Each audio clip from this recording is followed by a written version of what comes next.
Hello, Mr. Cox. For the audience that doesn't know you, feel free to introduce yourself.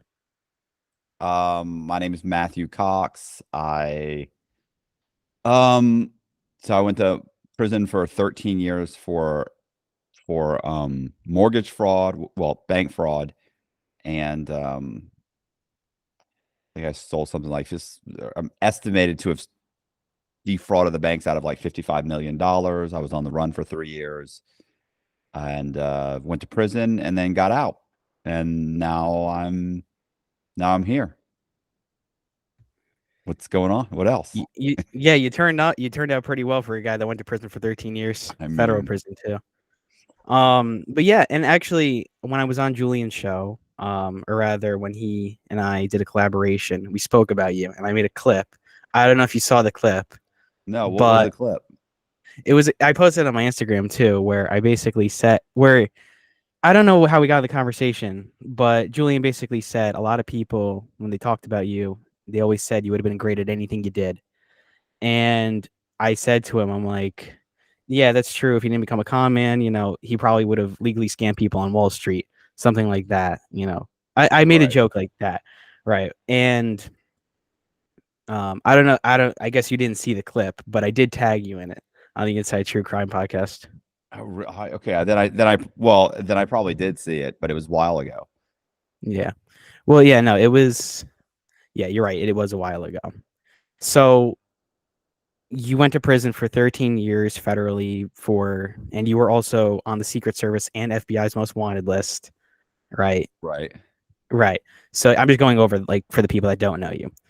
And yeah, so I'm just gonna get started. So since you started the podcast, which now is what you're doing on the Inside True Crime podcast, what is it like now? I guess moving away from the because you only got released like 5 years ago, right? Right. And Yeah. like, right, yeah. So what's Well, that like like four, yeah, now? 4.5, about 4.5 years ago. Yeah. It's Yeah. So coming up what's on that 5. like? Um, I mean, it's different than prison, but I mean, doing the podcast is, it's basically, I would always, when guys would talk about being released, what are you gonna do when you get released? I used to joke around. I used to say that I was going to try and figure out how to make a living just kind of, being me, just doing the things I like to do and being me. And and I kind of thought that, I was in the frame of mind that that would be like what I was doing in prison. I was writing guys true crime stories and just talking to different guys about their stories and stuff. And so that's really kind of eventually ended up being what the podcast is I just meet with guys and I talk to them for an hour or two about their stories, and I release like four of those a week, and it's managing to pay my bills. I mean, it didn't right away. Obviously, it took about about 2 to 2.5 years before it really started paying me enough that I could actually kind of just do that, which isn't that long, really. Like 2.5 years is not long to make a YouTube channel work for you. I mean, most people, I mean, obviously there are those people that they immediately just blow up. And then, but that's very far and few in between. For the majority of people, they'll bust their ass at a YouTube channel for 5 or 10 years if they can even make it work. And if they do, maybe it pays their bills in 5 or 10 years. So, I mean, I Yeah. feel, really good that it's working out. Yeah. And a lot of people have had you on their shows and their podcasts, which, include everyone from Mark Leda from Soft White Underbelly Right. to Danny Jones, Julian, and you had Jim on your show. Like we've had a few mutual guests as well. And which is partly why I wanted to interview you too. And out of those shows, actually, which one would you say is your favorite so far? Like that you enjoyed the most? Um, I would say the one that I thought was probably the best representation of me and didn't basically bore anybody to death, because it was fairly quick, would be Soft White Underbelly. But, I just did a podcast with Lex Friedman, and, and everybody, and I went, listen, it was forever, man. It was like 6 hours. And not that it felt like 6 hours, because I remember thinking when we were done, he goes, how long do you think we've been talking? I said, about what, 2, 3 hours like that. And he goes, 6. No, I think he had said like 7 It was like 7.5 hours. I was like, he trimmed it down to 6 hours. And I was like, what? I couldn't believe it. But he, but that podcast, everybody seems to love that. That podcast seems to have gotten the biggest result for me. Like people reaching out all over the place, producers and actors and lots of different people are reaching out to me because of that one. But really, honestly, I love the soft white underbelly because just me telling my story. It's done in like an hour. Uh, some people, some of these things I'll talk for, a couple hours or so. And I just don't know, how enthralled anybody could be for 2 hours with my story, but that's fine. Yeah, well, Mark has like, I guess, a funny way of being able to just capture people like in the moment. Yeah. And like I've noticed that with all of his interviews, they're very good at just capturing the person itself, right? Because he was part of the reason I actually was inspired to start the podcast, funny enough, when I was watching his stuff. Because similar to you, it's the idea of just talking to people that have a story to tell, right? I've had like FBI agents, professors, stuntmen, like people from as far of walks of life as you can imagine. And, he was part of the reason that I did start the podcast, right? And so I always had like a very high level of respect for him, what he did and that. And with Lex, I noticed that he kind of just asks the question and just lets the person go, like and talk, which I feel like is Yeah. probably also why it felt better for you. But when it came Yeah. to Well, like I know Julie, my yeah, story. You know what I'm saying? Like I have a version of my story that I tell, and that's what I typically do over and over again. So, so a lot of guys will start to ask questions. Like I did Vlad TV and is it called Vlad TV or is it Vlad Podcast? What is it? I don't know, Vlad. I did I Vlad. feel like it's Vlad TV. I feel like it's Okay. Vlad TV. And he kept interrupting me and asking me questions. And it was obvious. And so what happened was it messed up my entire flow. Like, you know what I mean? Like I'm trying to tell a story and he would, and in the middle of the story, like he wasn't even paying attention. In the middle of the story, he'd say, so what about, and so at that point you went to prison. It's like, went to prison. I'm talking about running a mortgage company right now. Like prison's not for years. Like, what are you talking about? So it's probably for some people, it's better to just say, maybe ask me a question periodically if you're listening, but just to kind of let me tell the story. Um, Unless you have questions, that you specifically have heard my story and thought, hey, this is something I want to know about. And then we can focus on that. Anyway. So you have like a linear way of thinking, like just a purely linear way of thinking of like one Yeah. thing And I after. have like different versions. Like if somebody says, oh, it's going to be about 3 hours. Can you talk for 3 hours? Sure. I've got a 3 hour version. Well, oh, it's going to be about an hour. I have an hour version.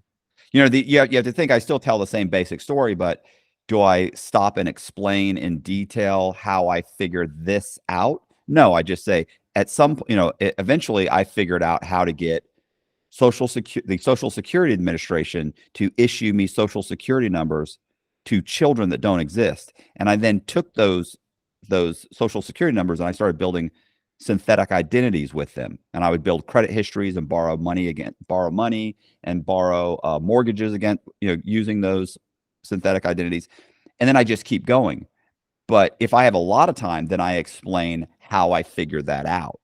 So that just turned a 2-minute explanation, turns it into a 10-minute explanation. And so I just expand on what I'm already going to say anyway. So if you said, hey, you know what, just go and explain everything. Okay, great. It's probably going to be 6 or 7 hours.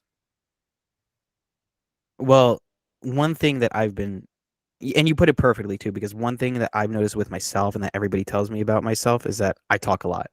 And I've thought about why that is. And the reason that I've come to is that because I try to explain in perfect detail to someone that might not understand. And I feel like that's kind of what you're doing in a way. Like you're explaining different levels of detail to the story, right? Because what you're saying, like the 2-minute one, which is just you started committing fraud and then you were wanted by the FBI and then you go to prison and now you're doing this. Right. Like that'd be like the 30-second version, very, very general. But I think that when it comes to like people that talk a lot, I feel like for me, that's why I do it. For you, it seems to be more like of a storytelling perspective almost. Well, yeah, I mean, I definitely I love a good story and I love to hear a good story. So that's why it's funny for somebody who like myself who loves to talk, right? And, but when I interview somebody, it's one of the few times that that I don't talk much. You know, I'll ask a couple questions every once in a while, but for the most part, the guest is talking 90% of the time. So it's funny for somebody who likes to talk so much to then pick this as a career. But when someone's telling a good story, it's one of the few times that I just shut up and listen instead of interrupting someone else with, you know, one of my stories or what that, oh man, that reminds me of this. And then we start talking about something else. And even when I do, I have to focus. I typically am pretty good because I'm interested in the story and bringing the person back where I'll be like, okay, so anyway, you said you just graduated high school. And then they go, right. Oh yeah, yeah, right. And then they jump right back into where they were. So, you know, it's actually taken some time to kind of figure that out. Like, hey, you can talk about yourself. You can throw in a what that reminded you of. You can talk, you know, you can go off topic, but you've got to remember where to, you know, where you left off with the person. Yeah, and I've done that before where I trail off sometimes so much to where I don't even get to like the first question I ask, right? Because like I always set up a list of like 10 questions. I can guarantee you're probably not even going to get through like 3 or 4 of them, right? And that's just the way I am. Like when it comes to having a conversation like guests, I always like to ask a lot of follow-ups. I never want to interrupt. The only time I think I ever should have interrupted a guest, but even then I question it, was a former Navy SEAL that I had on. He was a former Navy SEAL sniper. Had him on. First question I asked him, same first question I asked you. For the audience that doesn't know you, please introduce yourself. 30 minutes he talked. Right. And so he explained the full story of everything basically in, or not everything, but like for 30 minutes. And after a while, I was checking the time. I'm like, how long has this guy been talking for? Then I went to the recording between the first question I asked and when he ended, 32 minutes. And people at my school, because a lot of people in my school watch the podcast, they're like, George, like, how long did that guy talk for? Like, what did you say to him? And I'm like, I don't know. I just said to him, introduce yourself. And he went on. And I'm like, all right, this is fine. But I didn't want to be rude and interrupt him and be like, hey, you know, can you expand on this? Because I just like Do to you let my guests talk. do you edit these? Rarely. No. The only time I'll edit it is if I'm specifically asked, or if in the case of Jim DiOrio, there was one time where I guess I did edit out like something kind of significant where basically he went on a coughing fit for like 5 minutes because Jeez. I guess he was like bad allergies or something. And next thing I know, I try to like continue with the question. He's like, give me 1 second. And he gets up and he leaves the room. 5 minutes goes by and I'm like, all right, I'm gonna have to cut this part out. And I think Yeah. I added like the SpongeBob like 5 minutes later um Right. clip, but I always like to just let my guests talk. I'll always talk and like follow up and stuff, but I don't like to interrupt. Well, listen, sometimes I'll stop somebody and say, hey, listen, bro, that's like, what are we doing? You know? And then I'll just say, you know, then I'll know to go back at that, you know, I'll write down a little the timestamp, you know, like, hey, at 12 minutes, 30 seconds, you know, edit. And then I'll, you know, you go back and you time, you know, you cut out that one part where it's like, hey, well, what are you doing? But you just talked for 15 minutes straight. I was just asking this, like, you know, but I mean, I'm more polite about it. Like, but honestly, if somebody were a lot of guys that you ask, I'll ask a question and they'll start talking. And if they go, the longer they go, the better. Because you have to think you get paid on watch time for a podcast, right? So, you know, like that's why like Julian does like a 3 or 4 hour podcast. That's why I do like 2 or 3 hour podcasts because you get paid on the overall watch time. I mean, a 30 minute or a 30 minute podcast doesn't matter if it gets 20,000 views. Doesn't matter if it gets 100,000. It's 20 minutes. The average viewer's watching 4 minutes of it. I mean, you know, if it gets 100,000 views, I mean, what are you going to make? You know, you're going to make $40. You know what I'm saying? Like, but if it was a 3 hour podcast at 100,000, you and they watched, you know, 30 minutes of it, you'd probably make a 900 to $1,000 at least. You know, so it's really better to have somebody just talk and talk, especially if they can tell their story. What were your other questions? Well, I have a ton of You other. said you have some. I do. I do have some other questions. So I'm just gonna skip around. What's normalized in today's society that you think is a total scam? Um, I don't know. That feels like a TikTok question.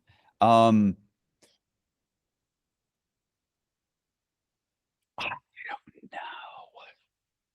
know. I kind of feel like tipping, but then I do tip. But I'm afraid people are going to spit in my food if I don't. So I would say, mm, I don't know. I don't I know. kind of have to agree with you on tipping, though. I Yeah, would it's say so. ridiculous. Like I go in and order a cup of coffee, and they're like, "Oh, you can give us $1, $2, or $3." Like, or nothing. Like you're sitting at, like, I don't understand. I'm not. You didn't bring it to me. You didn't. Yeah, So, you know, um, but man, I guess I wish I had thought you had given me those questions beforehand. Um, I don't know. I don't know. I'm trying to think what I tell you I what, can think of yeah. I had a car for the longest time that I was paying for. I was paying like $600-700 a month for a car, and I never go anywhere. Like I do everything out of the house. And so about 6 or 7 months ago, I sold the car. Right. So that was a good idea. But because I felt like I had to have a car, and I started realizing like I don't miss having a car at all. Like um my wife has a car, she drives us to the gym in the morning, and then periodically she brings home groceries. Like that's really about it. If we go somewhere, we always go together. So it's stupid to have a car for me. Uh Maybe go into college unless you're specializing in maybe the sciences, but there's a lot of degrees that are just pretty much useless, and they still cost $150,000. Um, I don't know. Instant gratification, I think was probably one. I think it was a Jeff Bezos that said most overnight successes take about 10 years. That's because that's just like the truth. Like you kind of have to have a plan, stick with the plan. If you feel confident with the plan, then stick with it, even when it starts to look hard, and know that it's going to take time. I mean, most people, I know so many people. I actually have a buddy. I actually have two buddies that have started podcasts, and then even though they were doing well, listen, I have a buddy right now who was fully monetized in 30 days. He had 1,000 subscribers, 4,000 watch hours in 30 days. He almost never posts anything anymore. I'm like, bro, post. If you post, you talk to somebody for 2 hours and you post it, because he's getting 10, 15, 20, 25,000 views per video. I was like, if you just interview one person a week for 2 hours and post that video, that's it. All you've got to do. I said, in 6 months, you'd be making between $1,000 to $2,000. You could work part time and then interview a second person and turn that into 4 or 5,000. Like you could follow the same business model that I did, which was exactly that. I posted my own one video, two short videos a week for 6 months. Then I started posting one long video a week, and within 6 months, we were making 2,000 a month. And then it just got bigger. It just kept growing and growing and growing. But he just can't do it because it's not instant gratification. It's like, oh, I'm doing all this and I made $300. You made $300 for what? You interviewed 2 or 3 people. Like to me, I'd be like, oh my God, now I just have to add zeros to that. Can't seem to do it. Most people, what they would rather go work a job because they know at the end of the week they get a paycheck. And it's like, well, then don't complain when your paycheck doesn't cover very much. You didn't put in the sacrifice. So I I don't think that know. has a lot to do with I think that has a lot to do with risk taking, though, because I feel like there's a comfort zone in having a job, especially if it comes to even a very low paying like Walmart job, right? There is the certainty that at the end of the week you're going to get a payment, with your name, and everything's going to be there for you. And it's basically placing people in the comfort zone. I think that's what you're getting at, where I don't know if a scam would be the right term to describe it, because people are getting exactly what they're asking for in that case. You know what I mean? Like, what I'm saying? Like, they're just not taking the risk. They're not gambling, saying, well, maybe if I put a little bit of effort into this time, into this podcast, or into this interview with what you're saying, and instead I want to work at Walmart, because at least then if I invest time into this, I'm going to get money back guaranteed. Right. And people like that guarantee, unfortunately. I mean, I hear you, but then don't complain when you don't get paid much. You know, so it's great. I hear you. Like if I was, how old are you? 17. My God, if I was 17, like I probably do exactly what you're doing right now, because like this is not a whole lot of work. Like honestly, this is doing a podcast is like once you get it down, it's just such a joke. It's like this is not difficult at all. You schedule something, you do a call, you talk to the person, and you post it, and then you slowly get subscribers and viewers, and it just builds up and builds up and builds up. So, and then what's funny is once it's built up enough, you start getting a real following, and then everybody that you talk to wants to be on the podcast, and then you get to start cherry picking, and then other people want you on their podcast, and it's like it becomes kind of a self-fulfilling prophecy in a way. It's like you create this kind of myth that everybody wants to be a part of because you're successful, but really you weren't successful. You just followed kind of a basic plan and just did videos and posted them, and it slowly took off. At some point, it's all going to take off if you're decent at it. Well, I think that also has to do with like any celebrity or any type of like famous person, because and this is something I probably speak about way too much or maybe not enough, but I always talk about that after meeting and talking to YouTubers with millions and millions of subscribers, like people that I used to be fans of, sometimes even like casually texting them, right? Even though I don't have millions of subscribers, I kind of understand now. I'm like, this person is just a person who edits videos, right? Right. Or in the case of maybe a bigger celebrity, like let's just say, I don't know, I'm going to be extreme, like Taylor Swift, right? She's, and again, I'm not accounting anything she's done, but like, she just has a management agency. She's writing songs that are a lot of times are produced, granted, yes, by her in some way, but also by a team. She's just the name and the brand and the person that sings it, right? Taylor Swift is just a brand, right? And you Right. could mark At anything with this that point, brand. almost anything she puts her name on is going to be huge. That's what I'm saying, is that it gets to a point where fame is its own marketing strategy. You know what I'm saying? Like, but then, you don't have to be famous. You're kind of saying, hey, well, like she's famous and she's going to be famous and it works for her. But, initially she wasn't famous, and Julian's not famous. Danny Jones is not famous. None of these guys, those guys are not famous, So, they just put in the work. Like I think Danny said, I'm going to get this wrong, but I remember I think he said was posting videos for 3 years. I think after 3 years he had, or was it 7 years?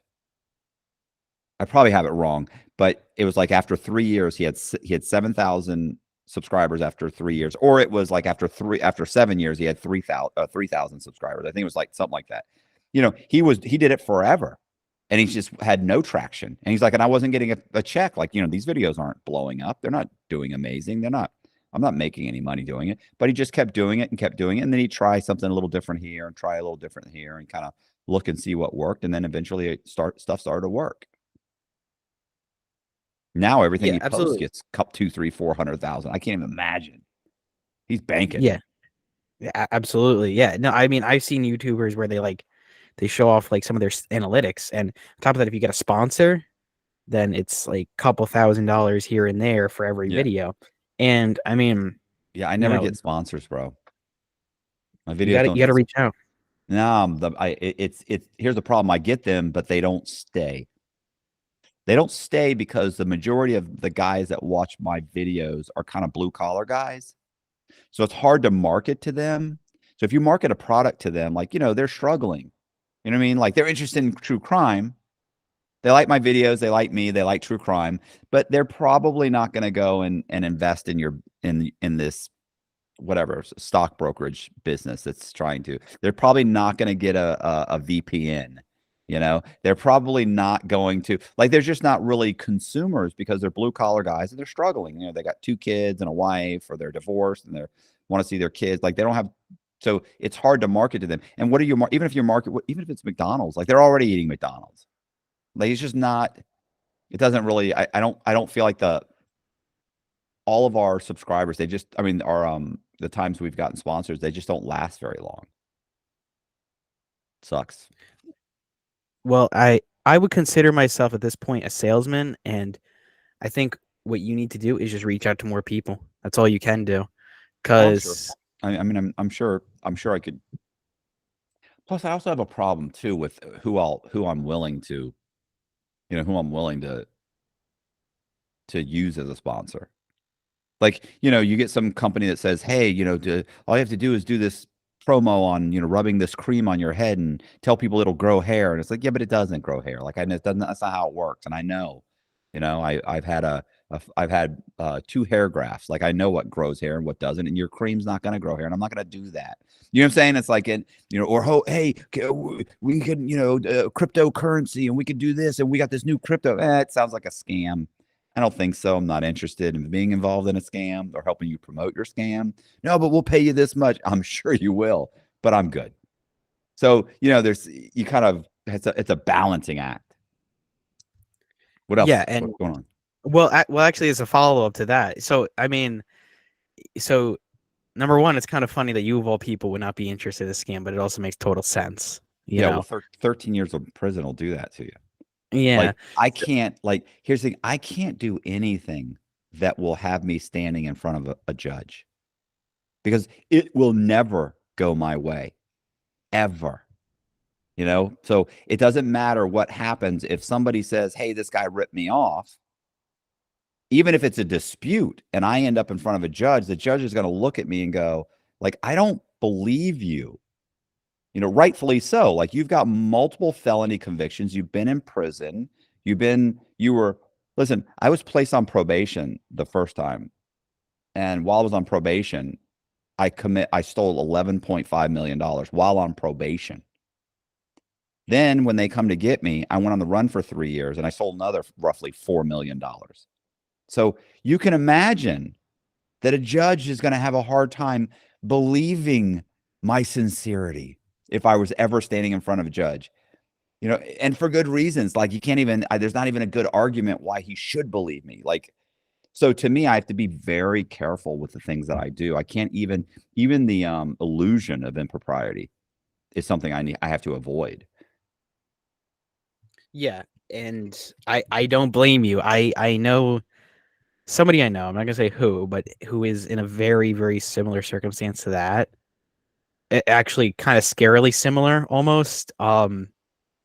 But regardless, I mean, there's really nothing that that person that I know could really ever do to, like, in your case, like, you can't shoplift. Even you can't, like, oh, maybe I'll steal a candy bar or something like that, like a very petty crime, or Right. because if you do that, that's an instant however many years or months or in prison, and it's never going to go your way. Like you were saying, there's no amount of truth to your story that is going to make them go lenient on you. Right. Right. And I'm still on probation. Right. I'm on probation. Like, you realize, people don't realize that they think, okay, well, if you're on probation, a lot of people don't realize what that means, but I don't have the same rights as you. So if I were arrested for shoplifting and the police, let's say the cops drop the charges. So they take me downtown, they process me, and then they go, you know what, we're going to let you go. We're not going to prosecute this. Walmart got the money back, or they got the product back. We're just going to let you go. It's fine. Well, you understand that they notify my federal probation officer. My federal probation officer calls me up and says, were you arrested yesterday?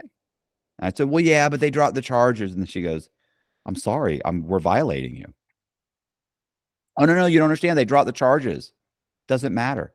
Any interaction you have with the police, with the exception of maybe a speeding ticket, requires us to kind of look at it and determine whether or not to violate your probation.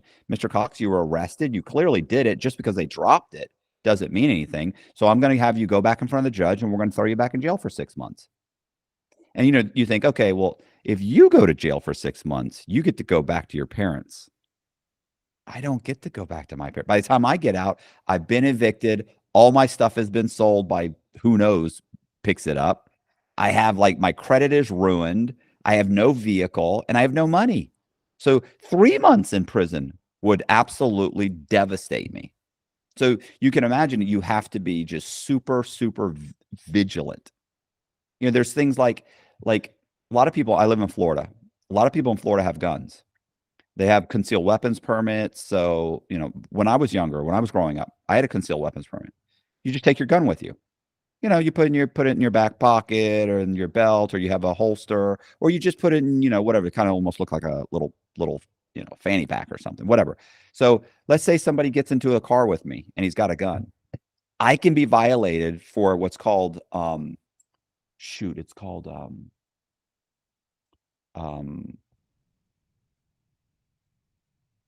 constructive possession, where they'll say that person had a gun and you knew it, so you could have possessed that weapon. Violation. Now, if the cops pulled my car over and they searched it, they found the person's gun, and that person said, "No, it's not my gun." Let's say he's in trouble. He doesn't want to say, "Oh, it's not my gun," and it was under the seat. They say, "Whose bag is that?" He's like, "I don't know. It's not my bag." I could be charged with that. There was a gun in your vehicle. I didn't know that guy had a gun. Well, he says he didn't have a gun. I could get 3 years just because I'm a felon in possession of a firearm, even though it's constructive possession. I didn't even know it was there. Like the normal laws that apply to an average everyday citizen do not apply to me. I'm in a lot more jeopardy than the average person. That's why so many felons get in trouble and go back to jail, because they walk around and act like a normal person. I can't act like a normal person. I can't be involved in, listen, I'm walking away from stuff. I see a scuffle, whoop, turn around, walk the other way. Don't even, two guys yelling at each other. It's like, oh, sounds like they got a problem. I got to go. Somebody You don't even want to be a witness. I don't want to be, not even that, what if you get into a scuffle? What if you have to defend yourself? Or somebody gets in your car and, it doesn't, you say, oh, I didn't know. It doesn't matter that you didn't know. Like, stop it. It's not fair. The system is not fair. And the worst thing is you sit there and say, okay, well, the system doesn't seem fair to you, or maybe it doesn't seem fair in general, but it's not fair to me, but I put myself in that position. So how much can I really complain? I put myself here. It's not like I'm innocent. It's not like the system was thrust upon me. I literally committed multiple crimes and ended up getting myself thrown in prison. And now for the rest of my life, I will be held in suspicion. And it's my fault. I can't even say it's not, oh, it's not fair. It's not, I didn't do it. Yeah, I know, but bro, like, it's just not how it works. And you don't think about any of that until it's too late, by the way. You don't think about any of it until it's too late. Yeah, well, like I said, with the person like I was referring to that I know that is or has gone through something similar, they're not on probation, I don't think. However, they have had same experience, right? And over a longer course of time, I think too, right? I will tell you a little bit more after the show about that person. But when it comes to, I guess, mistakes that you've made, and this is one of the questions, and not making them, right? So, would there be any advice that you would want to give to young people, just in general? I mean, I have the same advice your dad would give you. You know what I mean? It's the same horrible advice it's so funny is that it's absolutely true. And when I was a kid, I'd kind of roll my eyes at it, and you don't realize how true it is until it happens, and then it's just too late. But it really is like, come up with a plan, figure out the steps of that plan, how you're going to implement each step, work hard, save your money, keep your bills low, and work out what the things you want in life are and how you're going to go about getting them, and slowly follow that plan. Because the whole get rich quick thing is, it's just, that's such a scam. That's a scam. It's just, you're just not going to you're probably not going to, you might, maybe somebody's extremely talented, but you've heard that you've seen those TikToks. Did you ever see, what is it? There's only what, 3 ways to get rich? I don't know. I've seen so many TikToks and Instagram reels saying you can make money. You can make $15,000 by. No, this is based on Yellowstone, where there's a chick driving. I forget her name, but she's telling this boy she's kind of taken under her wing, and she's like, "There's only 3 ways. It's like either you're extremely talented, you inherit wealth, or you marry it." You know what I'm saying? Wait. It's not extremely talented. Well, actually, I probably consider extremely talented as one of them. But the problem with that is that still takes a ton of luck. So let's say there's 4 ways. You're extremely talented and you get lucky, because the truth is, talent enough isn't enough. So then I'd say you inherit it, or you marry into it, or you simply outwork the other guy. And that's the great thing is that you can outwork everybody else. You know, you can keep your bills low. You can be appreciative, keep your bills low, and just work your ass off, you know, which sucks. That's not what anybody wants to hear. You want to hear, oh, you go to college, get this degree, you'll get a job making $250,000 a year, and in 5 years you'll be making $500,000. And yeah, I'm sure there's that guy out there. It's probably not you.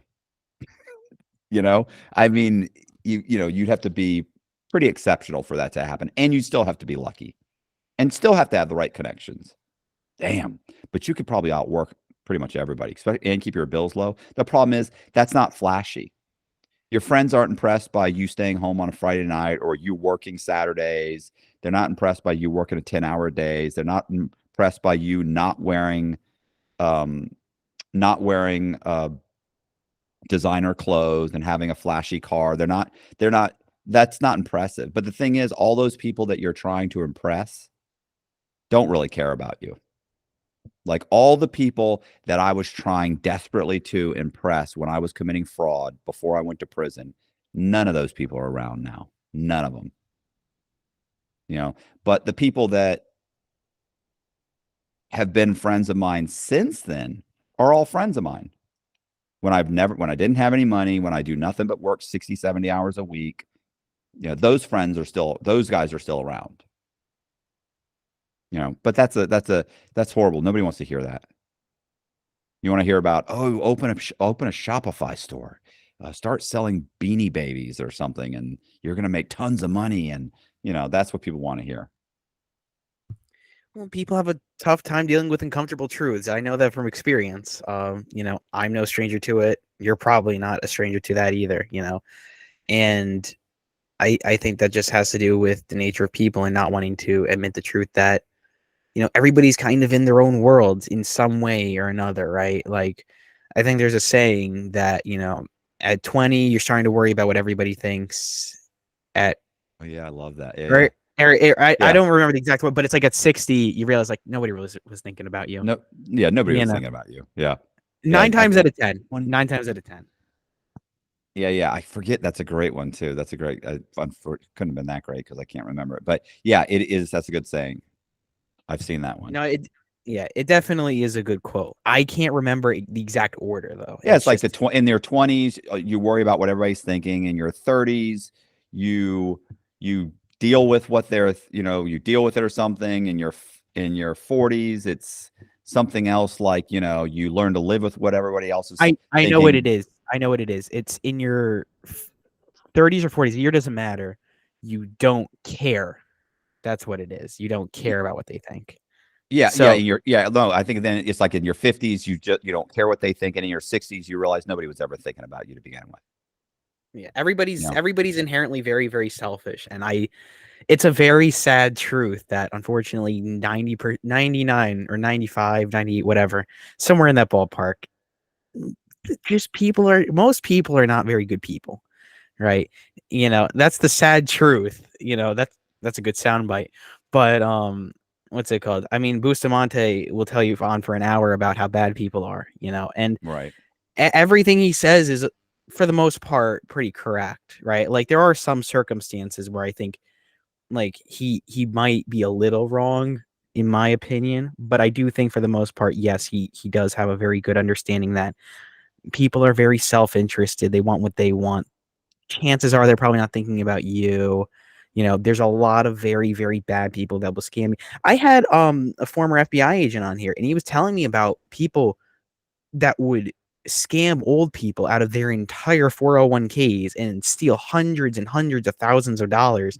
You know, I would argue far, far worse than what you did, you know, and they never get caught because they're in Zimbabwe and Oh yeah. it's like Listen, I've been locked up with those guys that will laugh about running scams on people, especially old people. They're like, "Oh, old people are the best," because they don't, and they like brag about it. And you're like, "Wow, you're just a scumbag."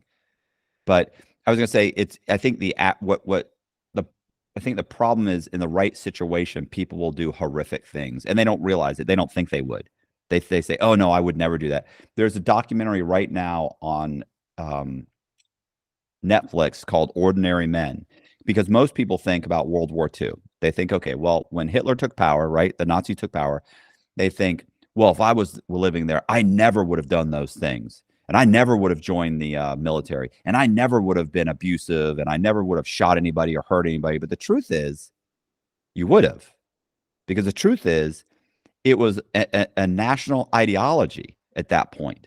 And the truth is, some of the only jobs out there were to be soldiers, and they were getting paid well. And the truth is, after 5 to 10 years, you were indoctrinated. And they had hit squads of guys that would round up Jews, have them dig their own graves, and shoot them in the back of the heads, in the backs of their heads. And do you know what those men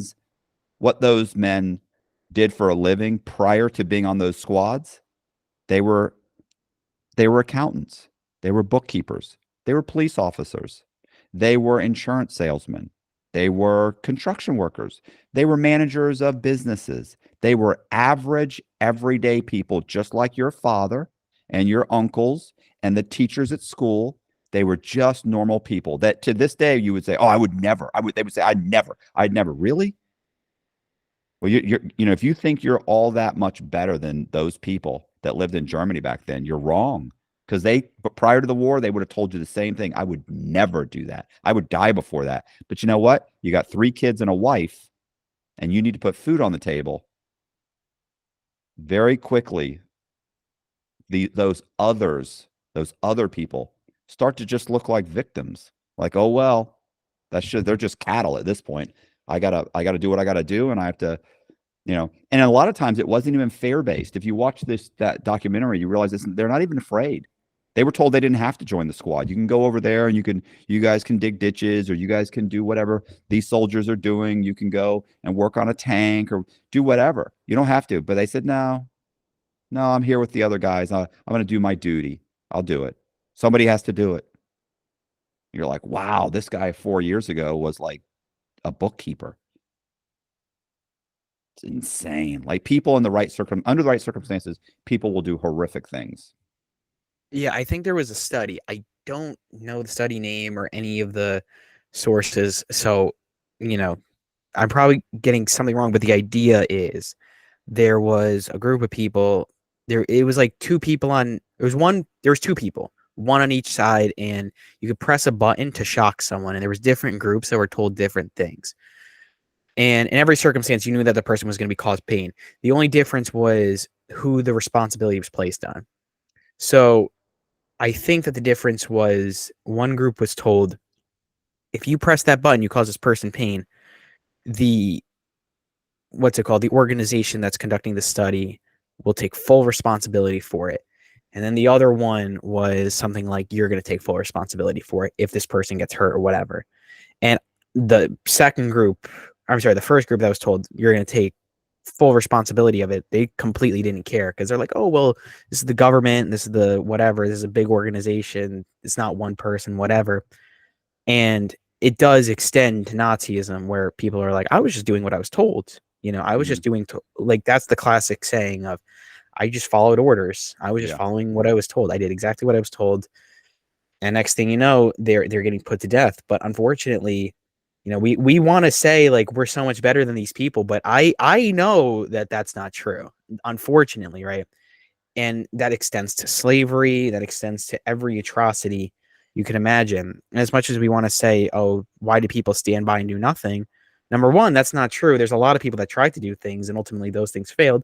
And number two, even if you were part of those resistances of those people that wanted to help, you were in some way a minority, right? Especially if you were in that home country, you were an outcast. You were not, it's not like, all over Germany, there was a good and a bad side. It's not like Star Wars, for example, right? Like, where there is a good and a bad side, right? Like there was no direct good and evil. It's either you were part of the group and you were a national hero, or you were an outcast. That's kind of the way I see it. It's just, you can't, or it's you were comparing so apples. you're so concerned that you have to follow along with everybody else. It could be detrimental to you if you didn't, or if you're in a group long enough, you just become indoctrinated to where it's acceptable. But I mean, under the right circumstances, anybody will do pretty much anything, including commit crime. Like a lot of people, oh, I would never commit a crime. Yeah, you would. Under the right circumstances, you would. And I remember I was at Coleman, and I was in this group, right, where we're all talking, and the Coleman was the prison I was in. And I had to go through a residential drug program, which was it wasn't really about drugs. It was about like behavior modification. And we were all sitting in this group, me and about 20 other guys, and they're going around the group. And the psychologist that was running the group, she actually ran the whole program, and she happened to be sitting in there, and she's asking everybody what they're going to do. Like when they got out, what are you going to do when you get out? And when, most guys, oh, I'm going to go do this and I'm going to do that. They all have their little plans. And I said, I'm probably going to end up living in someone's spare room. I'm going to work at McDonald's or whatever kind of job I can get. And I'm going to write, and I'm going to kind of bust my ass for about a year and see how things go. And she said, what do you mean in a year? She says, what happens in a year? What if things don't go well in a year? I said, she says, what's your plan then? I went, I said, you mean like in a year from now, a year after getting released, I'm still riding the bus. I could barely pay my bills. I could barely feed myself. I'm working 2 jobs, that kind of thing. She goes, yeah. I said, I'm going to commit a massive, massive fraud, and I'm going to leave the United States. I said, because that's where I messed up last time. And she went, well, crime is never, that's never an option. I went, no. I said, anybody will commit a crime under the right circumstances. And she goes, that's not true. She goes, I wouldn't. I said, really? You would never commit a crime? And keep in mind, I know a little bit about her. So, and I knew she'd been divorced recently, about 6 months to a year earlier. And I knew she had 2 kids. And I went, really? And now this is, by the way, this is like, we just got over a recession, a massive, massive financial crisis in 2009. So I went, really? I said, let me give you a situation. I said, you find out that your husband is having an affair and you divorce him, because she doesn't know that I know some of this stuff. I go, and you guys end up getting a divorce. He doesn't pay his child support. You end up having to get kicked out of your house. I said, your job, I said, your fancy government job where you make good money, you get laid off because the government starts making massive layoffs because there is a downtrend in hiring because of the economy. I said, which we both know can happen. I said, nobody is going out of their way to hire psychiatrists because when times are tough, you have to cut back. I said, you and your kids end up living in a car, and you're living in a grocery store parking lot, and 5 feet inside of the grocery store door are the loaves of bread. If you grab a loaf of bread and run back to the car, your kids are going to live another 4 or 5 days off of it. I said, you wouldn't steal a loaf of bread to feed your kids? And she kind of like, everybody was just like looking at her like, holy shit. I said, listen, Doc, I said, here's the difference. I said, everybody under the right circumstance will commit a crime. I said, my threshold is just lower than yours. I said, and that's it. And she looked at me and she turned to the next person and said, what is your plans when you get out? And just ignored the whole thing and kept on going. Because that's the truth. And she didn't want to say, well, I guess, yeah, that's the truth in that situation. She didn't want to have to say that, so she just kept going. Yeah, she didn't want to encourage you to commit more crimes. That's the last thing you want to do in a prison. Or suggest that there's even a reason that you should. Right, because, yeah, if you justify it in any way, if you give somebody an inch, you're going to take a mile, especially in a circumstance like that. But I think that, like, what you and Bustamante always tend to get at when it comes to that is it has to do with a lot of necessity. Right. Or, desire. In your case, it was just desire to have millions of dollars. In his case, he's talking more of like what you just gave an example of stealing a loaf of bread. Like, if that means you survive, it's not like you're taking lives of people to do it. Right. And even then you can get into like the Harvard trolley dilemma of like, if you were to kill this person or that person, like which one would you choose? Right. Or if you were to kill one person, like I'm sure you're familiar with it, where if you're to switch a lever and there's 3 people tied to a train versus 1 person tied to a train, and you have to pull a lever, right? And it will derail from the 3-person train for the 3 people tied up that will be killed versus the people that there's the one person that'll get killed if you switch the rails. Most people are going to pick the one person Right. because the idea is that there's less people that are dying, therefore there's less bad that exists, right? But what if But you, what if that one person, or what if those two people were criminals? And isn't it turn right, turn into it that? does Like, but what turn if into these that. were and then it's what if this person was young and these people were old? And then there's all these factors, because there's always factors. It's never really that simple. Yeah, And and I everybody can think listen, every criminal justifies their actions. I've never met a guy that didn't start off his story by at some point trying to justify why he was committing crime. I was broke. I was out of work. I needed money for my kids. I needed money for this. But you can always justify.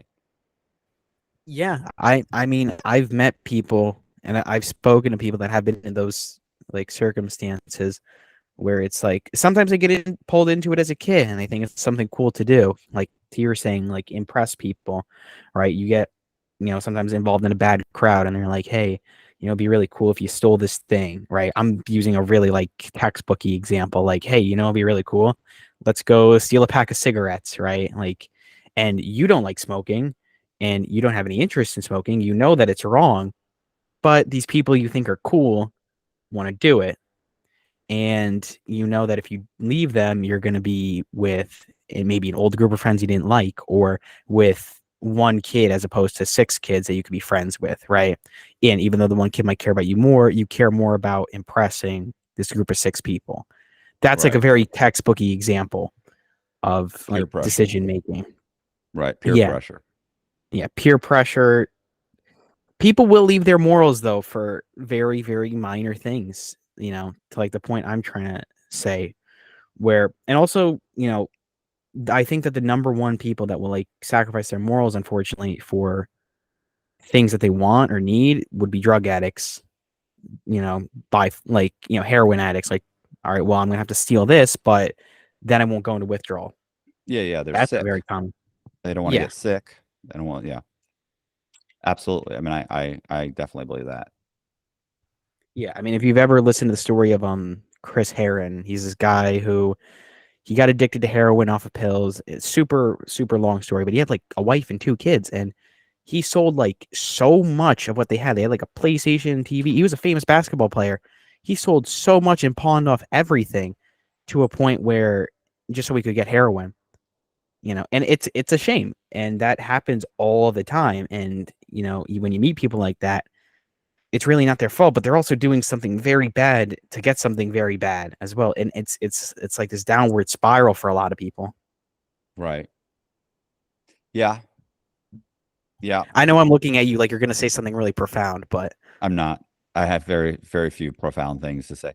Um, uh, yeah, I was gonna say. I mean, I know. Listen, I got a buddy who he'll go out and he'll um he's like a crackhead or something. I grew up with this guy, and he'll since I've been home, he's literally cleaned himself up, gotten a job, and then as soon as he gets back on his feet, 3, 4, 5 months, and gets a couple $1,000s in the bank, boom, he disappeared. Like he'll get a car again, he'll get an apartment. Like you're like, oh my God, you're doing great, bro.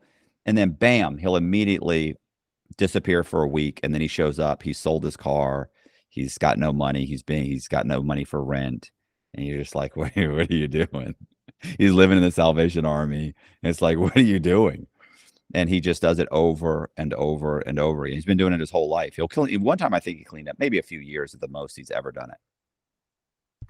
I think I was just watching like an actual episode of Soft White Underbelly, an episode clip, whatever video. And the guy, I think he said that his brother was what's known as a chronic relapser, Yeah, right? I think that's what that guy was, a chronic relapser, where absolutely. it's you do well and you get comfortable there, then you're like, oh, what would this do? What would this hurt me? You give in a little bit, and you're right back where you started. And that's very common with a lot of things, not necessarily even something as extreme as drug addiction. Diet too, like that's with me. Like you try to eat a little healthier, then it's like, oh well, one cookie couldn't hurt. Oh, Eat listen, one bro. cookie. For me, one cookie, I might as well just grab the whole bag, because that one cookie, I eat the one cookie and I sit down, and then within 2 minutes, I'm like, One more is not a big deal. And listen, 20 minutes later, I'm standing there with crumbs around me, an empty bag, and go, what happened? I don't know what happened. Like I just ate 20 cookies. Yeah, it's horrible. Like I'm whenever people talk about drugs, like I've never been hooked on drugs, but or done drugs, but I definitely food's the worst. The worst for me. I'll do great for 4 or 5 days and then I'll have a bad day. And then 2 bad days. And then I'll do great for 2 weeks and then I'll have a bad day. 2 bad days, 3 bad days. And then I'll do great for 4 days. And it's like, oh my, it's a constant problem. So it's like if food is like that, imagine what drugs are like. That would have to be horrific. Thank God I don't do any drugs. God, I'd probably be a complete drug addict. Yeah, it's definitely a shame. I mean, that's just the nature of human desire, though. It's that when you have a strong enough urge, what you know is right and wrong will go away very, very fast, and that's a very common thing. And like again, something as simple as food, where that happens all the time. Like, I mean, I've seen you on like Danny Jones and stuff. You were looking pretty jacked. I'm not gonna lie. Ever since you were talking about Listen, estrogen I look blockers. good now. I weigh a buck 70. I work out every day, and it's just luckily I'm able to, but I also seesaw, right? Like I got up to like 180, like 188. Now I'm down to 170. So I've lost almost 20 pounds in the last month and a half. I just need to maintain it. It's hard. It's very hard, especially at my age. I'm old, bro. I'm old. I am almost 4 times your age. How old's your dad? He wouldn't like me answering that question Is because he he in hates his answering it 40s? himself. Late 40s. I'll say that. I'll be I'm nice. 54. I'm 54. Horrible. It's over. So it's hard. Yeah. The older you get, the harder it is to maintain your physique. Yeah. There's a comedian named Eric Andre. I don't know if you're familiar with him. I don't know. Probably. Yeah. Well, I think he lost like 40 pounds because he went from being pudgy to like having abs. And he's like, dude, if you want to have abs at my age and you're like 40s, you got to be psychotic. Yeah. Right. And I think I've that's, seen that clip. yeah. But my dog's starting to bark. Oh, well. It's all right. Nothing I can do. But when it comes to, you know, gaining weight and losing weight, like I've had that experience too of like seesawing weight. And like freshman year, this is like 2 years ago, I was like 185. Then like the next year I'm 150, which is a ginormous difference. Like, and it was only in a couple months too. So it's very fast. Now I'm back up to like 170. Right. And it's not like, I got taller too, but to your point though, that does happen. It's like you give in a little bit. Other times you get a little lazier, nothing you can, or, there is something you can do, and you spiral. Sometimes you then hold back a little bit, you maintain your weight, but you're not at a weight you're happy with it. And it's back and forth with yourself. What was the guy's name? Eric what? Eric Andre.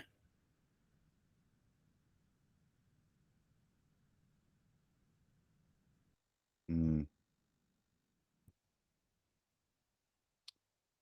this is not good. Eric Andre, comedian.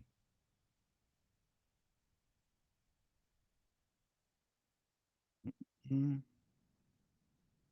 Oh, yeah, yeah, yeah, yeah. I've seen him. Okay, I know who you're talking about. Yeah. Okay. Yeah. I've Yep, seen him. yep, that Okay. guy. Yeah, yeah. Yeah.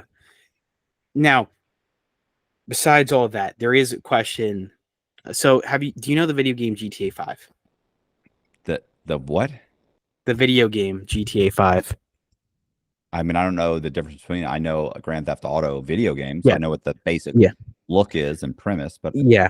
Yeah. So Grand Theft Auto, the fifth one came out like 10 years ago now, I think. But like they're coming out with the sixth one, whatever. But there's a quote that the main character is some guy cuts a deal with the FBI. It's a really like long story, but cuts a deal with the FBI, then he goes into like this not witness protection. He'll lie and he'll say it's witness protection. It's really just a deal he cut with somebody that works for the FBI to like cover up his death. It's interesting, but he was famous for robbing banks, and there's a character named Franklin who's an aspiring criminal who kind of wants to go under his wing. And then Michael, the main character, he says in response to him, he's like, "Look, kid, just go to college and get a job so you can screw over people the legal way, Right. right? And make a living that way." Any thoughts? I mean, I would say, listen, I remember because I was locked up with a bunch of lawyers, and every one of those lawyers was saying, like, it is a being a lawyer, especially a criminal defense attorney. It really is it's just a license to steal. Like these criminal defense, think about it. You're in the worst possible position you could be in. So when these guys ask you for $5,000, for $4,000, criminals just hand it to them. They give it over as quick as possible. Here. And they would do things like, well, I remember this one, I've heard this happen so many times where guys are like, they get indicted on a state charge. And I know you're a lot of the people that watch your channel are probably in high school, right? So there's a difference between like being arrested in the state and being arrested in the federal government. So let's say and where are you, New Jersey? Yep, Jersey, born and Okay. raised. So let's say you get arrested in New Jersey for something, and let's say it's a big deal. Maybe it's grand theft auto, you've stolen 4 cars, whatever. But you were arrested and you were indicted, which means that the government went to a judge, went to a grand jury, and they listed all these people that were involved in this crime. So it's not just you, it's 5 or 10 people. But they were arrested by a task force, which was put together by the local state government, the state police, and the FBI. And a lot of these cars, or sorry, the lawyer knows a lot of the cars were sold in other states. So he knows the FBI was involved, and a lot of the cars that you guys were stealing were being sold out of state. So it's going to go federal. This is your state charges are going to be dropped, and it's going to end up going federal. So you know what state attorneys will do? When you come in to see them and say, hey, I was arrested and here's an indictment and I'm in trouble and I need a lawyer, and they look at it, they automatically know, oh, he doesn't need a state. He was arrested by the state, but in a few weeks or a few months, this is going to become a federal. They're going to charge him in the federal courts, and they'll drop the state charges. He knows that. He doesn't say it, though. You know what he says? He says, listen, I'll fight your charge for $10,000. So get $10,000 together and give it to me, and I'll fight it in state court.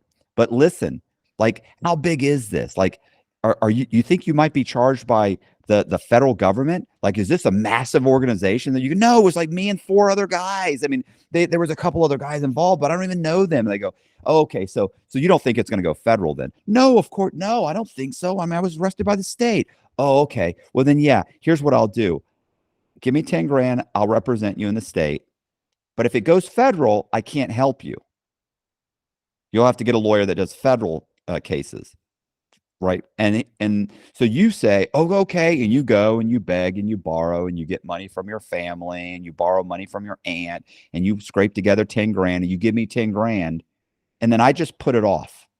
I put off talking to anybody. I put off talking to the cops. I put off getting discovered. I put it off and I put it off. And 3 weeks later, I call you up and I go, listen, or no, sorry, 3 weeks later, you get arrested by the FBI. And I go to see you and you call me. Oh my God, I've been locked up. I'm here. I'm in the U.S. Marshals holdover. You got to come see me. So you come and you see me and say, oh my gosh, the feds arrested you. The FBI arrested you. And you go, yeah, I know. This is horrible. I thought you said that this wasn't going to go federal. Well, I didn't think it would. Yeah, I know, but I don't do federal crimes. I can't fight a case in federal court. So you're going to have to get a federal lawyer. Oh, okay. Well, can I get my money back? No. Your $10,000 is non-refundable. I've already started the case. I've ordered documents. I've written a bunch of motions. I've really, really looked into everything. He hasn't done anything. And well, that's bullshit. You didn't use up all 10 grand. I understand that, but you signed this document that says I've earned the entire $10,000 the moment I signed on as your lawyer in the state. But you also said if it went federal, you would release me. and I get to keep the 10 grand. What? Well, I didn't know. I didn't. Does it matter that you don't know? He gets to keep the 10 grand.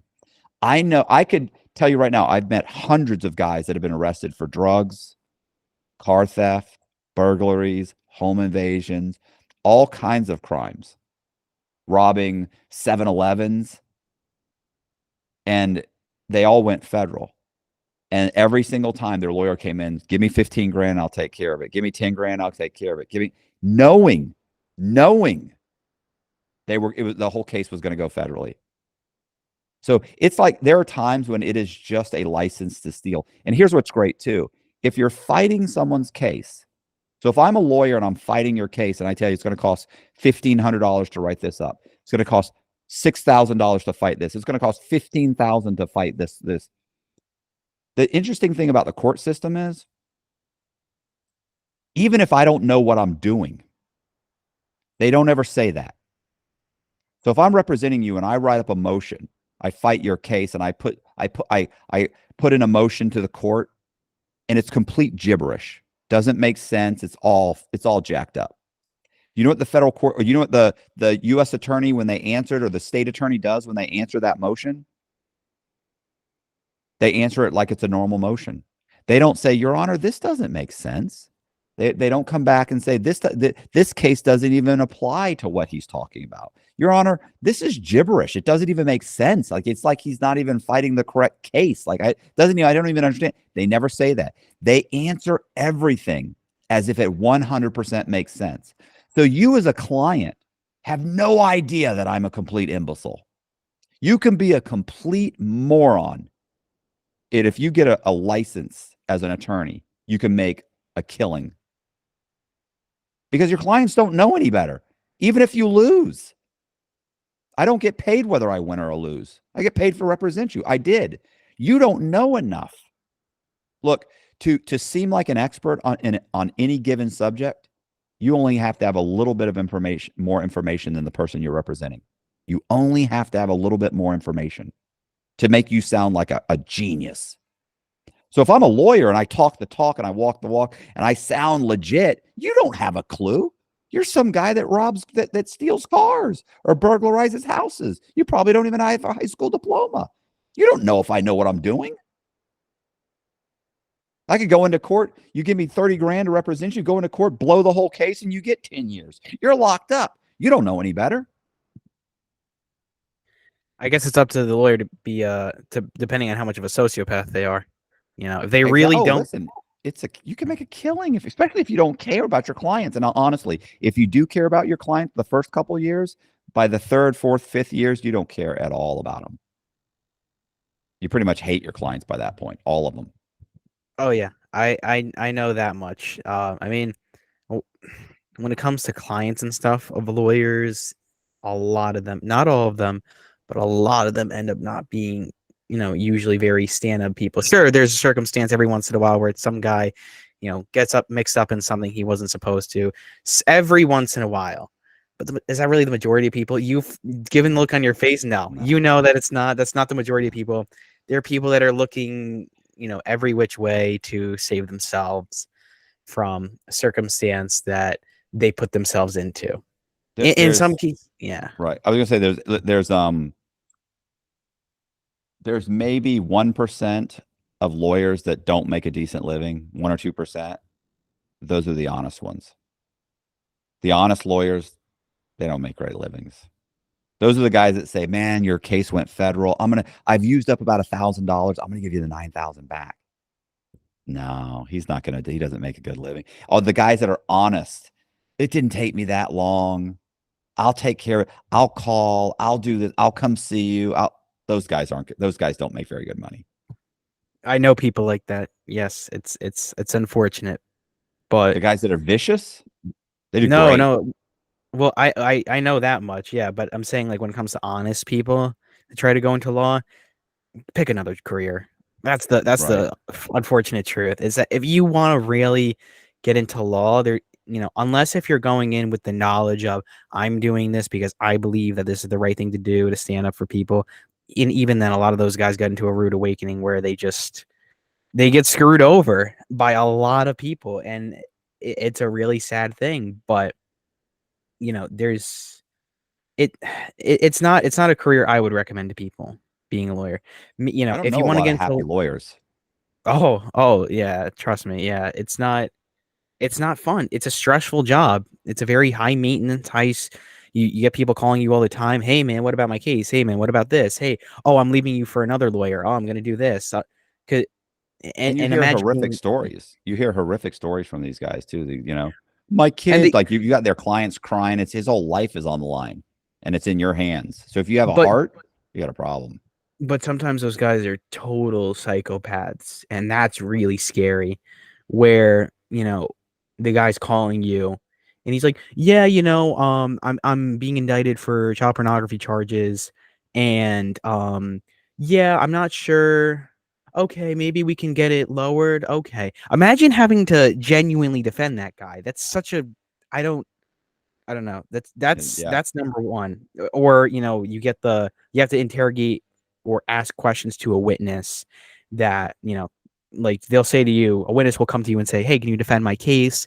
Um, for whatever reason, and the witness will be sitting there for 3 hours just telling you, "Oh yeah, so he would rape and beat my mom every other night." Like that's so I couldn't imagine having to listen to that every single day.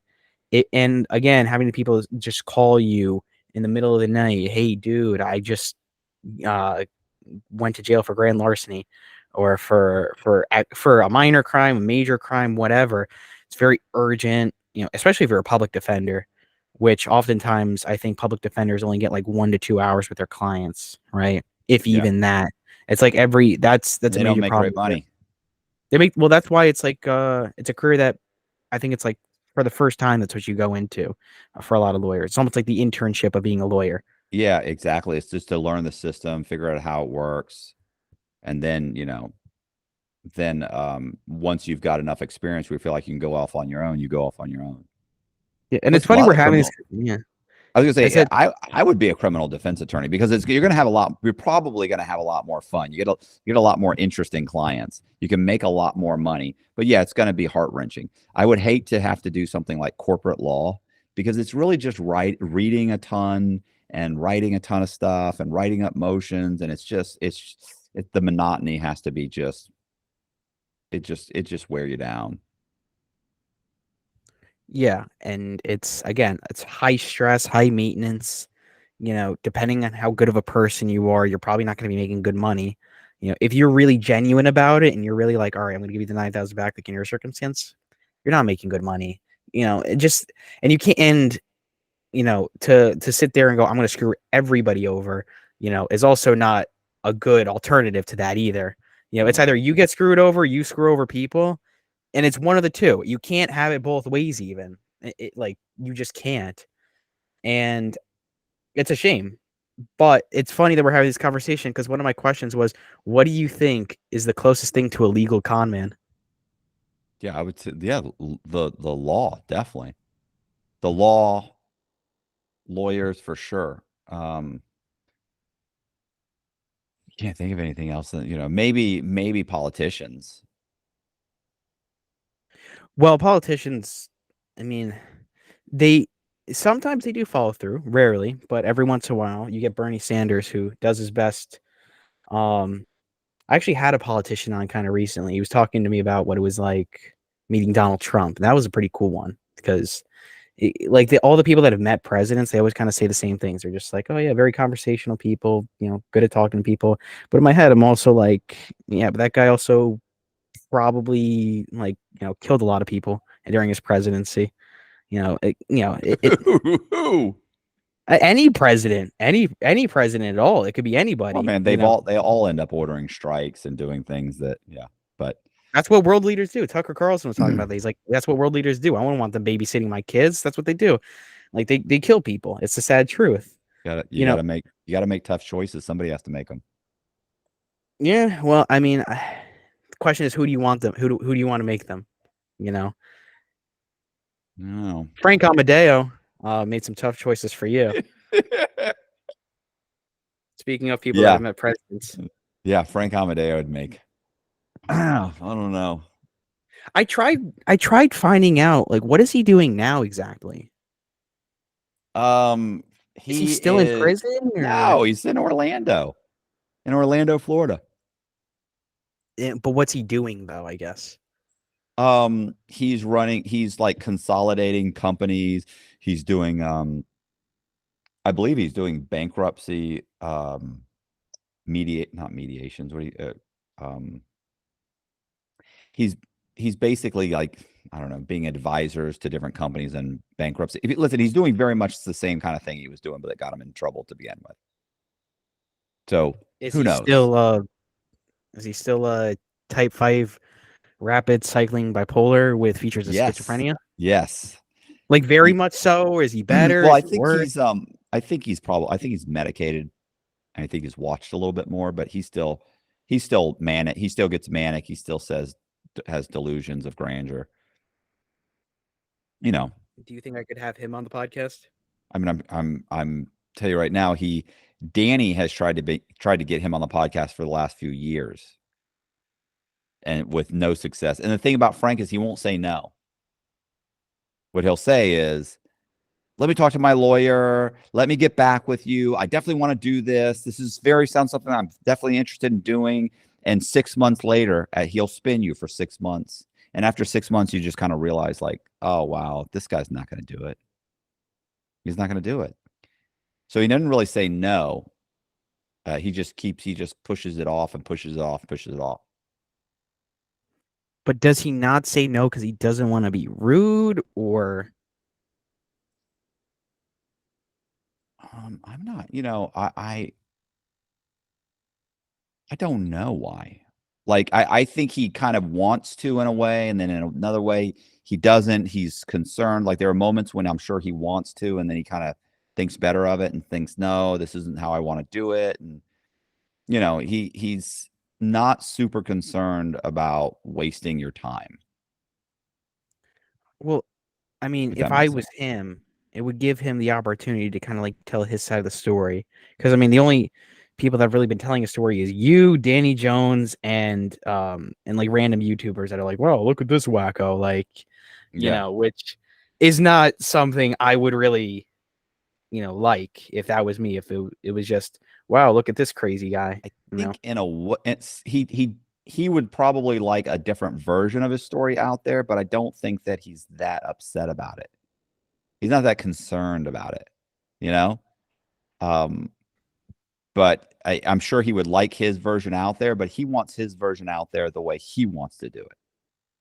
So, which the problem is that his version of his story, um, it isn't interesting enough to garner that much interest, because his version of his story is he skates right over the whole, God telling him he's preordained to be emperor of the world. He skates right over he doesn't talk about that at all. He talks about how, I had a bipolar condition that led me to make some questionable decisions, and I was indicted.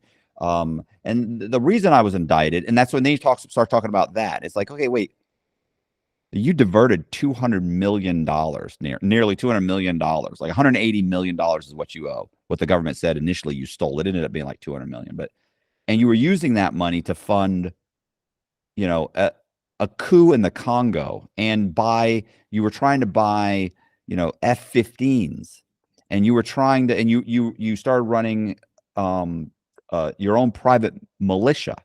You had your own private security firm. Like, you were working, you were actually thinking about, you were making plans to take over parts of Africa. And your ultimate goal was world domination, as insane as that is. He doesn't ever talk about that. He doesn't ever discuss it. What happens if you confront him on it, like just very directly, like Well, look, I was in prison, so we had open conversations about it. It was a very open conversation. He had no problem at all. And when I finished the story, he would tell people about it. He was making copies of. I wrote a synopsis on his story when I was in prison, because I was in prison with Frank. So I wrote a synopsis of it. It was probably 20, 25, 20, 25, let's say 20 pages. So it's basically like a short story, like more like a really long article in a newspaper or in a magazine, right? So like twice the size of a Rolling Stone article, maybe 3 times. And so he, he participated. I was interviewed. I interviewed him. I looked at all of his discovery. I pulled quotes. I interviewed other people that he was involved with, talked to them, wrote this whole story. And he read the story and then he liked it so much he started making copies of it and he was handing it out to people. When I got out of prison and I wrote a story about him, I wrote a book about him. I know people that he has personally told, if you want to know what my story is and you want to know about me, buy this book, and told them to buy my book. But yet when he tells the story, he doesn't talk about any of it. He doesn't talk about the coup in the Congo. He doesn't talk about buying the jets. He doesn't talk about this private militia. Doesn't talk about the UN or sorry, NATO, the NATO summit. He didn't talk about any of those things. He just talks about why he shouldn't have been indicted and gone to prison. That he had a mental condition and it wasn't his fault. Maybe he doesn't want. Well, I wanted to say maybe he doesn't want to be on record saying that because the difference between a private conversation versus publicly. But then you're saying that he's okay with you putting it into words, and then on top of that, recommending it. This seems like a very, very like confusing individual. Yeah, there's definitely some issues there. But like, can you get in contact with him? Like, could you have him on your podcast? I mean, I haven't gotten into contact with him because initially when I was writing the book, he was working with me.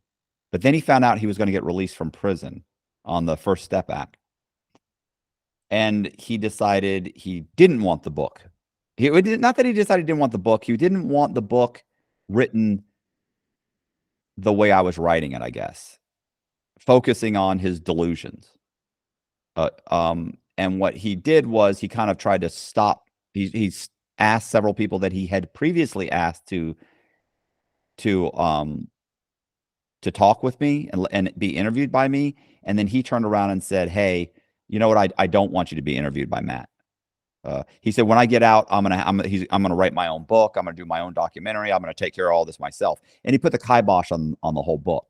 So I went ahead and interviewed a bunch of people. I'd already interviewed one guy without Frank's help. And then I ended up finding a couple other people to interview, and I interviewed them. And then I went through the transcripts again, and I based some of the interviews off of the transcripts. And so then I wrote the entire book based on those interviews and the story that Frank had told me, obviously, too, and the transcripts and the official documents. And so that's how I ended up writing the book. So, so as a result of that, I don't know how he feels about me. So I haven't reached out to him. Plus, if he's not going to do Danny's podcast, he's not going to do my podcast. And if I called him up, I already know what he'd say. "Oh, of course, Matt, I would love to do your podcast. Yeah. Let me talk to my lawyer next week because I just want to run it by her. And I'll get back to you. Give me a couple weeks and I'll get back with you." And then a month from now, I'd call him again and say, "Hey, Frank, I didn't hear from you." He'd say, "Oh, yeah, no, we're definitely interested. We're definitely interested. Look, right now I have a motion in the court. I'm waiting for the judge to rule on it. As soon as I don't want to have anything out there at this moment because I'm still fighting things in the court. So, give me another month and it'll be done in a month and I'll definitely come on." Month and a half later, I'll call him and he'll say, "Oh, Matt, yeah, listen, you know what happened was," it'll just keep going and going and going. And in 6 months, I'll go, "He's not going to do my podcast." Right. So, and do you think that's because he's trying to divert it, or do you think he's just genuinely busy and like gets lost in the loop? Because I don't know what's in his head. I wish I could tell you. I don't know. I don't know why you wouldn't just tell the guy, "To hell with you. I'm not interested." Why not just say that? I don't know. Yeah. Maybe he's thinking at that moment, like, "Yeah, I'll probably do this." And then he just doesn't really have the time and he doesn't. Well, that's what I mean. Like, yeah, he gets a little busy because that happens all the time with people too. I mean, and actually, like on the topic of, I guess, being interviewed, right, by different people, you've been on various shows, and I remember I touched on this in the beginning, but the one that I found the most interesting that I didn't realize that you were even interviewed by was Patrick Bet David, which was, I guess, one of the first interviews that you did at getting out of prison. I Because did that feels, I did that right after Danny. I did Danny's podcast. Mm-hmm. So you did that first, then you did Patrick's. Yeah. What was Patrick like? Paul. He's like 6'6". Um, and acts exactly the way he does on the podcast. Like, he wasn't a jerk. He was super nice, very personable. Um, yeah, just a very nice guy. I mean, like I have nothing. It's not like there's nothing I can think of that was any different than you've seen him on every single interview he's done. It's not like the cameras. Like, it's not like you turn on the cameras and he suddenly became this other person. No, it was exactly the same way. Yeah, I've heard the same thing from other people that have met Patrick because it was I don't want to say a year ago, but it was probably a couple months ago. Not a couple. It was definitely longer than that, like 8 months ago. Definitely not a year ago, but definitely not a couple months ago. Longer, somewhere in between there. And I remember I knew people that had known Patrick for various reasons, trying to get him on the podcast. Obviously, as you can imagine, with like 100 subscribers, not going to, but it was worth a shot. And they were like, "Oh yeah, he's awesome. He's exactly how he is on camera." And every time I tried to get in contact with a person, it was always like, by the way, if you're eligible, you can buy this course, by Patrick. And I'm like, I don't care. And Yeah. I didn't say I don't care. I was always very polite, like, yeah, yeah, sure, yeah, maybe. And they're like, or you could come to this convention and you can do this and you can meet Patrick. And I'm like, I just want to do a very short interview with this man. Right. I don't have any interest in going to a convention in Florida.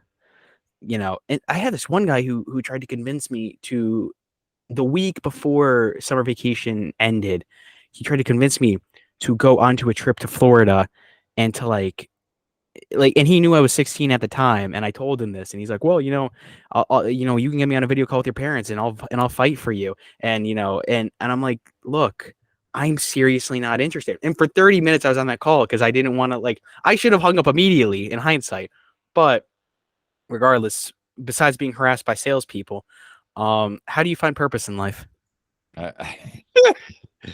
um, I mean, I like to tell stories. I like to write, and I feel like that's, my purpose. My purpose is what I'm currently doing now. I'm writing. I've written a ton of guys' stories. I'm still working on stories. I, I do the podcast, and that very much feels like my purpose. I have tons of people in the comment section that love to listen to my stuff, and they say how inspirational I am, even though I'm not even trying to be inspirational. And so I feel like that gives me purpose. Are there any show? You know what? No, I'm not gonna ask this question just yet. I'm gonna say, in 5 years, where do you see yourself? I mean, I'm off probation in about 4 or 5 months. I'd like to buy a house. I'd like to build a studio because my studio right now is in my living room. So, you know, I mean, I'd like to buy a house and maybe some rental properties, and be able to slowly start working on retirement. These are all things that you're not worried about. But I'm older, and I'd like to be able to figure out a way to be able to retire at some point. Because I currently owe a little under $6 million to the federal government. So that's a real juggling That's gonna act. take a while. Yeah. Yeah. Are there any shows that you see yourself wanting to go on in the next 5 years or so? No, I mean, Because you've been obviously, on quite a few, all the big ones, except for Rogan and Huberman, I would say. I would like to go on. I'd like to go on Joe Rogan. Obviously, excuse me. Sorry. I definitely like to go on Joe Rogan, you know, but and I'd like to go on, like, I'm going on Michael Franzese, which is he's got like over 1.1 million Yeah, subscribers. I know Michael. And Yeah. I'd like to go on Jordan Belfort, his show. But um what's amazing about that is how overwhelmingly unprofessional it is dealing. I've sent emails, and I've gotten one or two responses from the emails, and I've you know like you don't get responses. I had this whole dialogue going back and forth, and I was supposed to go on a show when I went to LA like couple of years ago, and then the last minute, boom, ghosted me.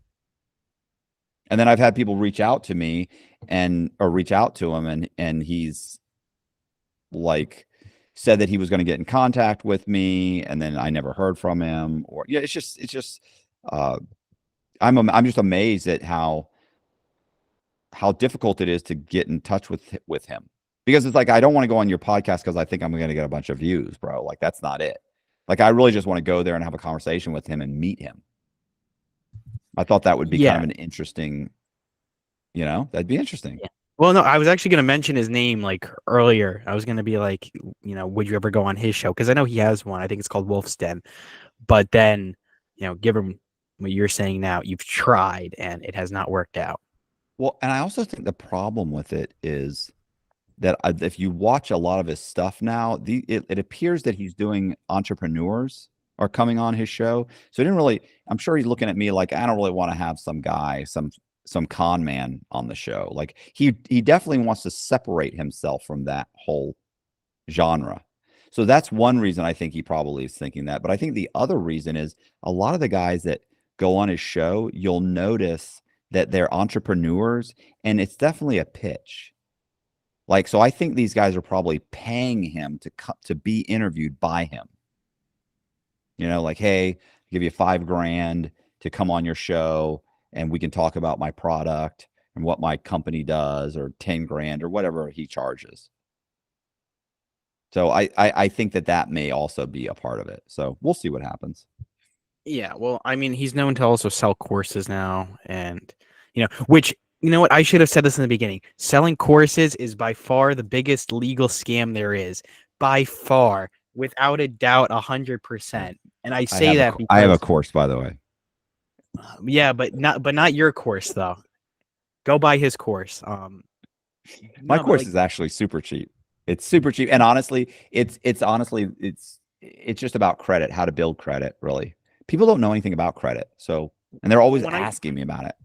When I say build a course, though, or like selling a course, I don't mean like every single person that sells a course. I'm being really extreme here, but like when I say selling a course, I mean Tony Robbins, and I mean, I want to confront Tony Robbins one day in person about this, right?